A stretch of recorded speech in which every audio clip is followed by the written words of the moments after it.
Hello. आज हम देख रहे हैं कंस्ट्रक्टर एंड डिस्ट्रक्टर। कंस्ट्रक्टर का मतलब कि कुछ कंस्ट्रक्ट करना, एंड डिस्ट्रक्टर का मतलब कि कुछ कुछ डिस्ट्रॉय करना। कंस्ट्रक्टर कुछ कंस्ट्रक्ट करेगा क्लास में जाके, एंड डिस्ट्रक्टर कुछ क्लास में जाके डिस्ट्रॉय करेगा। क्या करेगा वो आगे देखते हैं। What is constructor? Constructor automatic call when object is create. इसका मतलब जब भी हम क्लास का कोई ऑब्जेक्ट बनाते हैं इन मेन फंक्शन, तो कंस्ट्रक्टर ऑटोमेटिक कॉल हो जाता है। इसका मतलब हमें कंस्ट्रक्टर के लिए कोई अदर से कोई कॉलिंग का कुछ करना नहीं होता।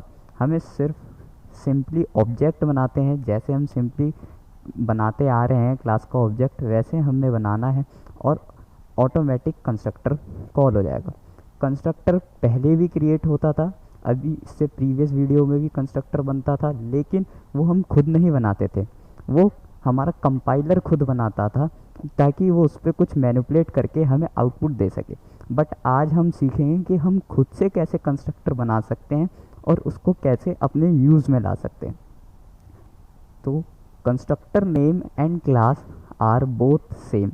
मतलब कि कंस्ट्रक्टर का जो हम नाम रखेंगे और जो क्लास का जो नाम रखेंगे वो दोनों सेम होने चाहिए, क्योंकि ऑब्जेक्ट जो हमारा बनता है वो क्लास टाइप का ही बनता है। जो क्लास का नाम होता है उसी का ऑब्जेक्ट बनता है। तो अगर हमने कंस्ट्रक्टर का नाम डिफरेंट रख दिया तो वो कंस्ट्रक्टर नहीं कहलाएगा, वो सिंपल फंक्शन कहलाएगा, जो हम अभी पढ़ते आ रहे हैं function.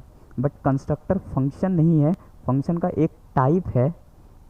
So constructor always create in public section. इसका मतलब कंस्ट्रक्टर हमेशा पब्लिक सेक्शन में ही क्रिएट होता है।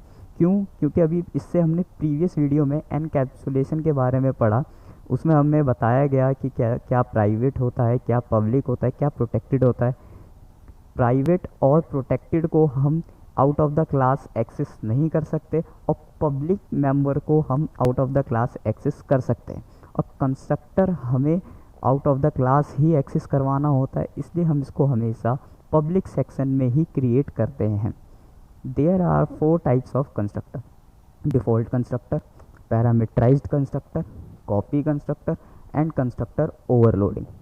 डिफ़ॉल्ट कंस्ट्रक्टर जो कोई आर्ग्यूमेंट नहीं लेगा, सिर्फ अंदर का वो वर्क करेगा और आपको आउटपुट दे देगा। डिफ़ॉल्ट कंस्ट्रक्टर, इससे पहले जब हम ऑब्जेक्ट सब बनाते थे तो कंपाइलर ऑटोमेटिक जो कंस्ट्रक्टर क्रिएट करता था वो डिफ़ॉल्ट कंस्ट्रक्टर ही क्रिएट करता था। तो हम खुद सीखेंगे हम कैसे डिफ़ॉल्ट बना सकते हैं कंस्ट्रक्टर। फिर आता है पैरामीटराइज्ड कंस्ट्रक्टर, कि कोई आर्ग्यूमेंट लेगा, कोई आर्ग्यूमेंट रिसीव करेगा, फिर उस पर वो मैनिपुलेट करेगा। कॉपी कंस्ट्रक्टर, कॉपी कंस्ट्रक्टर का मतलब कि हमें एक कंटेंट की कॉपी, एक कंटेंट का वैल्यू दूसरे में डलवाना है, तो वो हम कॉपी करवा देंगे अपने डेटा को, तो हम with the help of copy constructor. Constructor overloading, constructor overloading होती है कि जब हम किसी प्रोग्राम में डिफ़ॉल्ट कंस्ट्रक्टर, पैरामीटराइज्ड कंस्ट्रक्टर और कॉपी कंस्ट्रक्टर तीनों का एक साथ यूज़ कर लें तो वो हमारा कंस्ट्रक्टर ओवरलोडिंग कहलाता है। ये कोई स्पेशल कंस्ट्रक्टर नहीं होता, इन तीनों का यूज़ करना कंस्ट्रक्टर ओवरलोडिंग कहलाता है। अब आते हैं व्हाट इज़ डिस्ट्रक्टर। डिस्ट्रक्टर का मतलब कि कुछ डिस्ट्रॉय करना। यह अभी कंस्ट्रक्टर अभी कुछ कंस्ट्रक्ट कर रहा था, ये डिस्ट्रॉय करेगा। Destructor always call at the end of the object life. मतलब जब भी ऑब्जेक्ट बनता है तो वो जब रैम में जाता है तो जब तक उसका वर्क कंप्लीट नहीं होता तब तक वो डिस्ट्रॉय नहीं होगा। तो वही उससे तो डिस्ट्रॉय होने से पहले डिस्ट्रक्टर चल जाता है ताकि वो हम ऑब्जेक्ट को डिस्ट्रॉय कर सकें। इससे पहले कंपाइलर डिस्ट्रक्टर बनाता था और ताकि वो ऑब्जेक्ट को ख़त्म कर सके। इस बार हम खुद बनाना सीखेंगे कि कैसे डिस्ट्रक्टर बनाते हैं और उसको कैसे यूज़ करते हैं। डिस्ट्रक्टर ऑलवेज क्रिएट डिफ़ॉल्ट, मतलब कि डिस्ट्रक्टर हमेशा डिफ़ॉल्ट ही बनता है। ये कोई पैरामीटर नहीं लेगा, ना ही कोई आर्ग्यूमेंट लेगा, ना ही कुछ इस पर वर्क करेगा। ये सिर्फ बन जाएगा और ऑब्जेक्ट से पहले ये चल जाएगा डिस्ट्रक्टर, ताकि ऑब्जेक्ट को ये ख़त्म कर सके। हम इसको कोड से देखते हैं, ईजिली हमें पता चलेगा। So let's code it.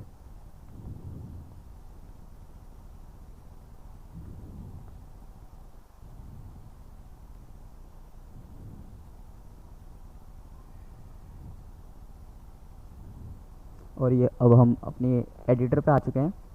मैंने एक क्लास क्रिएट करी टाइम नाम की, इसमें मैंने प्राइवेट मेंबर बनाए ABCD। फिर मैंने पब्लिक सेक्शन में आया मैं, और मैंने यहाँ पर ये देखिए, मैंने जो मेरा क्लास का नाम है उसी का ही मैंने कंस्ट्रक्टर बनाया। उसी नाम मैंने अभी आपको थ्योरी में बताया था कि जो क्लास का नाम होगा वही कंस्ट्रक्टर का भी नाम होता है। तो वही ये देखिए, जो क्लास का नाम है वही मेरे कंस्ट्रक्टर का नाम है, और ये डिफ़ॉल्ट कंस्ट्रक्टर। क्यों? क्योंकि अभी हमने थ्योरी में पढ़ा था डिफ़ॉल्ट कंस्ट्रक्टर कोई आर्ग्यूमेंट नहीं लेता है, तो इसलिए ये देखिए कोई भी आर्ग्यूमेंट ये नहीं ले रहा है।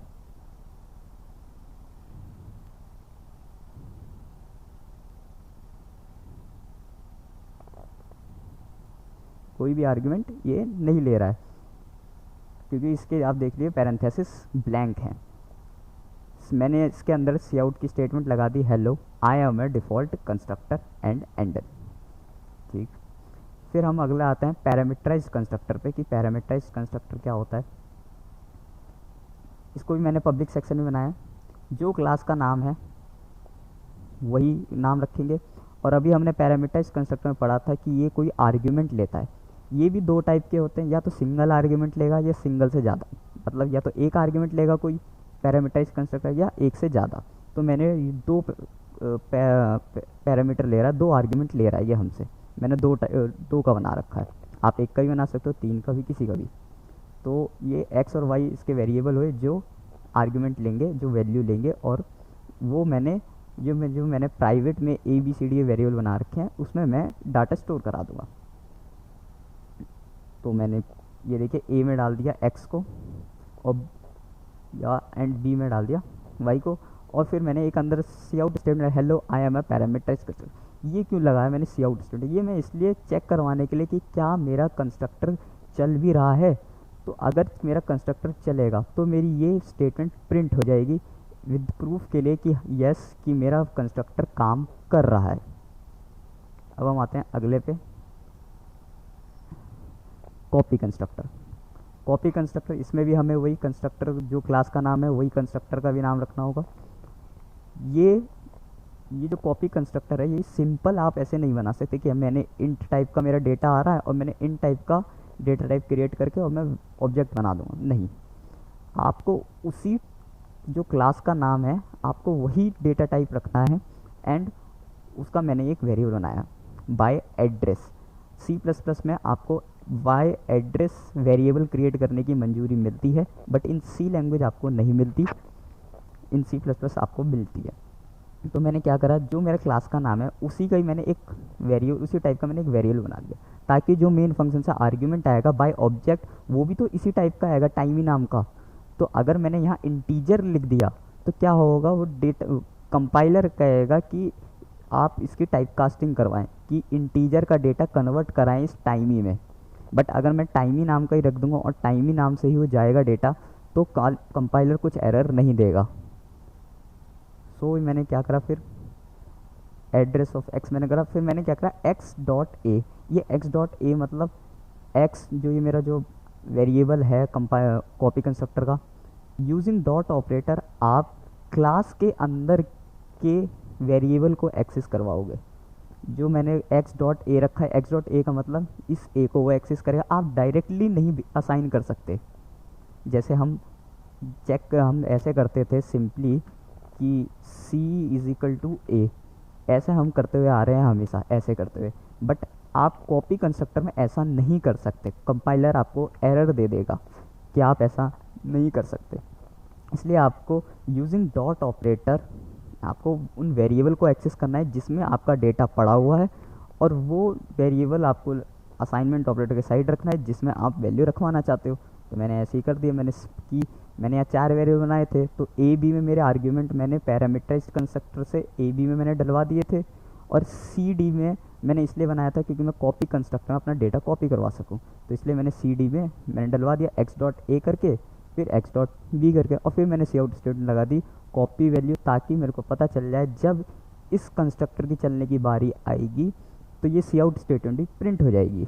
तो मेरे को पता चल जाएगा कि मेरा कंस्ट्रक्टर क्रिएट हुआ और उसने अपना काम वर्क करके डन हो गया। अब हम आते हैं अपने लास्ट डिस्ट्रक्टर पे, कि डिस्ट्रक्टर डिस्ट्रक्टर में कुछ, मैंने अभी आपको थ्योरी में बताया था कि वो कोई आर्ग्यूमेंट नहीं लेता, वो हमेशा डिफ़ॉल्ट बनता है। तो ये देखिए, ये रहा डिस्ट्रक्टर।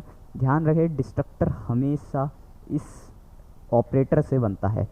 ये जो ऑपरेटर है, इस ऑपरेटर से ही बनता है। इस ऑपरेटर से कंपाइलर को पता चलता है कि ये एक डिस्ट्रक्टर, अगर मैंने इसको हटा दिया तो कंपाइलर इसको क्या समझेगा कि ये एक डिफ़ॉल्ट कंस्ट्रक्टर है। तो इसीलिए ये साइन है डिस्ट्रक्टर का।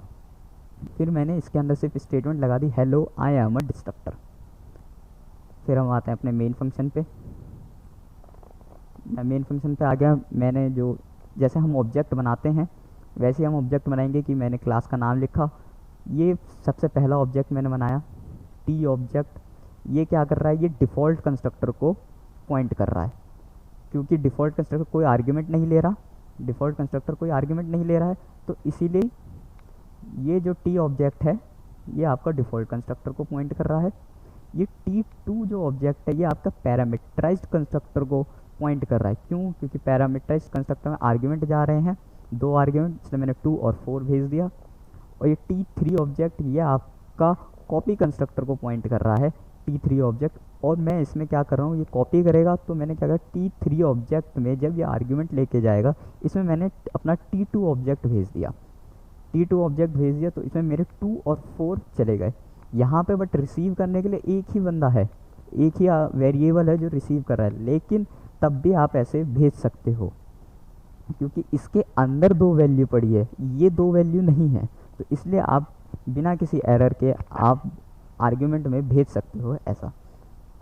ये थे मेरे तीनों ऑब्जेक्ट और ये है मेरे सारे कंस्ट्रक्टर, और इन्हीं को ही कहते हैं हम कंस्ट्रक्टर ओवरलोडिंग। इन्हीं को ही, कि जब आप किसी प्रोग्राम में अपना डिफ़ॉल्ट कंस्ट्रक्टर, पैरामीटराइज्ड कंस्ट्रक्टर और कॉपी कंस्ट्रक्टर तीनों क्रिएट कर लेते हो, तो उसी को ही हम कंस्ट्रक्टर ओवरलोडिंग कहते हैं।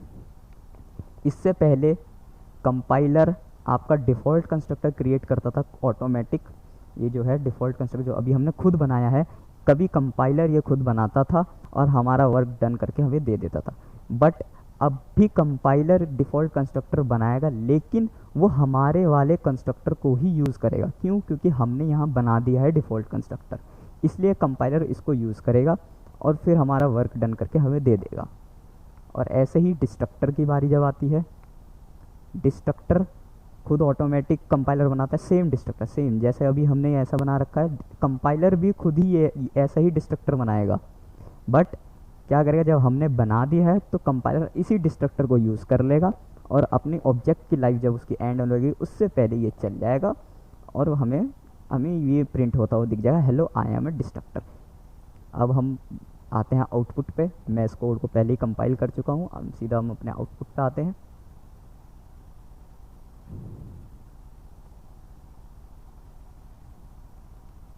और आप ये देखिए, मैंने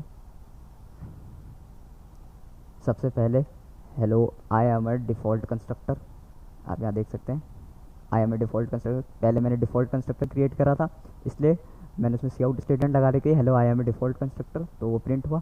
फिर पैरामीटराइज्ड कंस्ट्रक्टर की बारी आई, उसने आर्ग्यूमेंट जो लिए होंगे आर्ग्यूमेंट करके फिर ए बी में उसने दे दिया होगा। फिर उसके बाद मैंने अंदर फिर सी आउट स्टेटमेंट लगाई थी hello I am a parameterized constructor, और वो प्रिंट हो गया। फिर आए कॉपी कंस्ट्रक्टर की बारी, मैंने उसमें प्रिंट करवा दिया था ए बी की वैल्यू को, जो ए बी की जो वैल्यू जा रही है सी डी में वो मैंने प्रिंट कर दिया, ताकि कि क्या मेरा जो कॉपी कंस्ट्रक्टर है वो कॉपी सही कर रहा है या नहीं, तो हमें पता चल गया। मैं क्योंकि अभी हमने मेन फंक्शन जो पैरामीटराइज्ड कंस्ट्रक्टर में आर्ग्यूमेंट भेजा था वो हमने 2-4 ही भेजा था, और कॉपी कंस्ट्रक्टर भी हमें 2-4 ही दिखा रहा है। इसका मतलब हमारा कॉपी कंस्ट्रक्टर भी सही काम कर रहा है। अब आते हैं अपने डिस्ट्रक्टर पे। ये देखिए डिस्ट्रक्टर 3 बार चला, hello I am a destructor, I am a destructor, I am a destructor. 3 बार ये डिस्ट्रक्टर चलने का क्या मतलब, इसका मतलब कि अभी हमने डिस्ट्रक्टर में पढ़ा था कि ऑब्जेक्ट की लाइफ से पहले डिस्ट्रक्टर चल जाता है। हमने कितने ऑब्जेक्ट क्रिएट करे थे इन मेन फंक्शन, 3 ऑब्जेक्ट क्रिएट करे थे। क्यों? पहला डिफ़ॉल्ट का, दूसरा पैरामीटराइज्ड का, तीसरा कॉपी कंस्ट्रक्टर का। तो जितने आप कंस्ट्रक्टर बनाओगे उतने ही डिस्ट्रक्टर भी बनेंगे और वो चलेंगे। तो अभी हमने चेक कर लिया कि डिस्ट्रक्टर कैसे चलता है और कैसे बनता है, और कैसे ये हमारा डिफ़ॉल्ट कंस्ट्रक्टर चला और कैसे बना। इस सी आउट स्टेटमेंट से ये पता चल गया कि मेरे जो कंस्ट्रक्टर हैं वो सही वर्क कर रहे हैं और सही आउटपुट दे रहे हैं। सो